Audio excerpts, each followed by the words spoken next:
Here come the funny cars.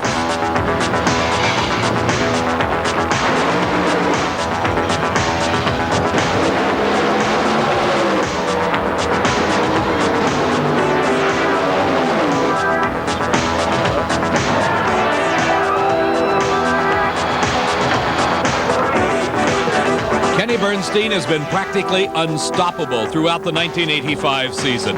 He gives a lot of credit to his crew chief and to the technological advances in the sport of funny car racing. One of those is the use of a wind tunnel to develop the aerodynamics on the fiberglass body.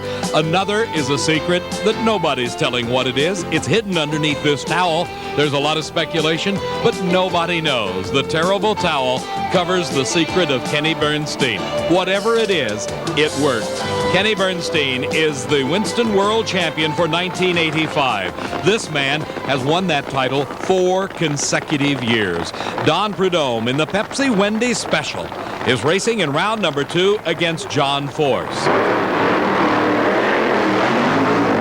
1985 has been a season of peaks and valleys for Don Prudhomme. On one weekend, he will absolutely annihilate the competition. On others, he couldn't buy a win. But the Granada Hills, California racer is one to be watched regardless of what race it is. In round number 1 at the World Finals, Don Prudhomme was racing against Trip Shoemake in the In-N-Out Burger Special.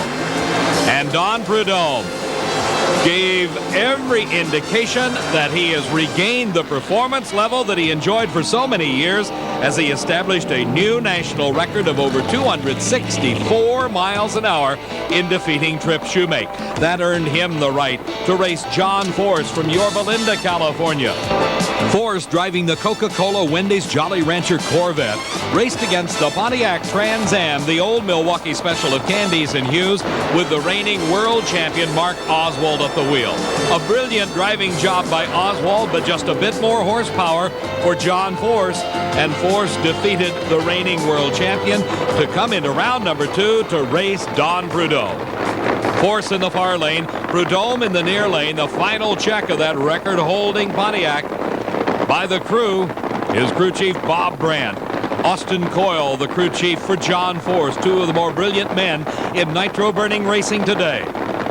These sleek cars, capable, as we saw, of speeds over 264 miles an hour, will cover this quarter mile in less than 5.7 seconds or better. John Force has yet to win an NHRA national event title. Don Prudhomme, the winningest nitro-burning driver of all, and Force up in smoke, and Prudhomme, another great run, 263 miles an hour at 5.70 seconds. What a way to end the season. This is the final race of the year, and Prudhomme going with great style at 263 miles an hour against a tire-smoking John Force. When you lose that much traction, you lose the race. Well, to set a national record at this stage of the season won't even get you a cup of coffee. But to men like Don Prudhomme, to establish yourself as the world's fastest funny car driver, you backed it up. Your 264-mile-an-hour record will go into the book.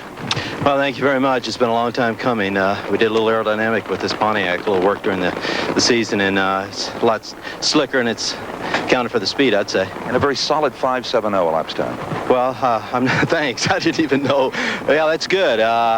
You know, we just want to keep the consistency up. That's the main thing. You were the first to break 250. That meant a lot to you. Does this record mean as much? Well, it all means a lot to me, you know, especially at this point in your career, you know, when you've done so much, come back and run real good is really a gratifying feeling. There's 2 more rounds to go. Yeah, thank you, Steve.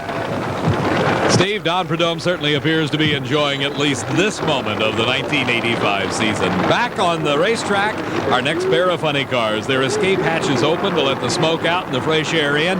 In the near lane, it is Al Sigrini. Sigrini from Easton, Massachusetts, driving for car owner Joe Pisano, the developer of the JP1 racing engine. In the Coors Corvette, one of the longtime veterans, this is Tom McEwen.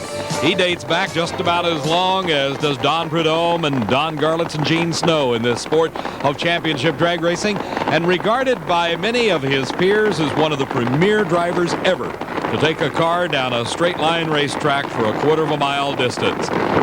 Sigrini has tasted victory on this racing surface. He won the Winter Nationals earlier this year. He won the same event a year ago. So he is no novice to this sport of drag racing.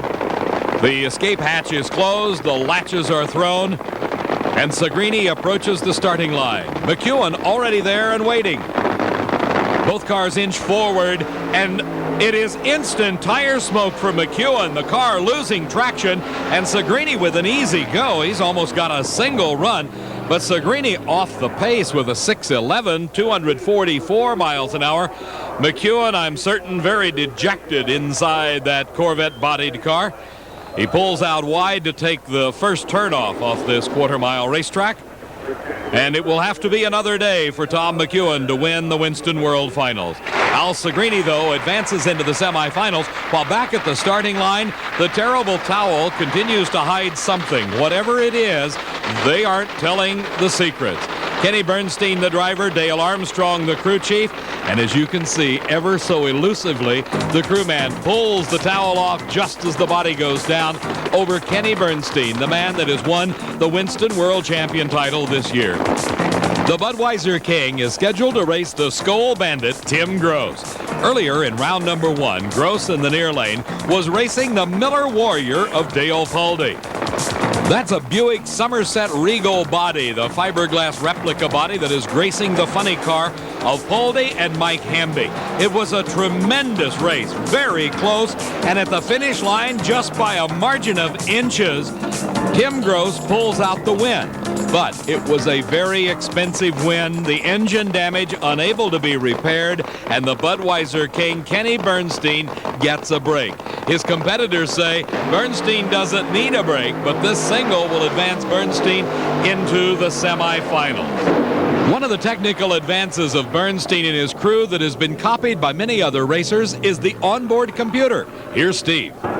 Now, the computer only weighs about 1.5 pounds, but the stories that it can tell. It monitors 6 individual functions of the car at 40 readouts per second. Everything from engine RPM to fuel pressure, blower pressure, the position of Kenny's throttle foot, and it monitors the performance of both magnetos. This is the very first thing that Dale Armstrong, the crew chief, does, is come back, debrief this computer, take all of this database, and figure out how to set up the car for the following round. Now, Kenny is making this technology now available to everybody for a round figure of about $3,000.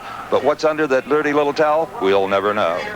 Steve, we really hope that you might be able to find out for us. But whatever it is, it's got the competition talking, worrying, and it certainly may have or may not have an effect on the performance of the Budweiser King. Our next pair of cars doing the burnout. In the near lane is the Chief Auto Parts 711 Ford Mustang of Billy Meyer. In the far lane, Ron Correnti driving the Captain Crazy Ford Thunderbird. For Billy Meyer, he's never driven anything but a funny car in professional drag racing competition.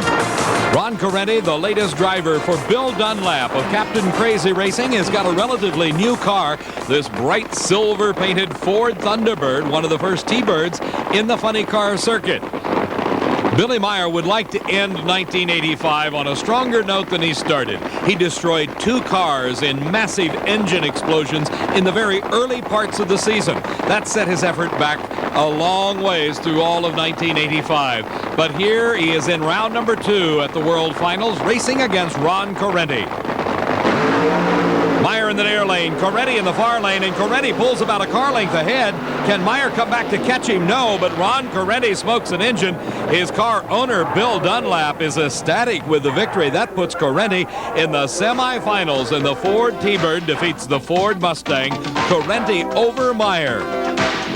As we watch again, no tire smoke off the starting line. Both drivers with the power and clutch combination just right.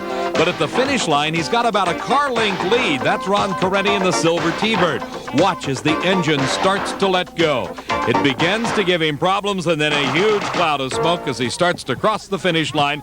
Ron Correnti and the crew congratulating each other, but knowing when they go back to the pit area, there's nothing but work and a lot of hard effort awaiting them.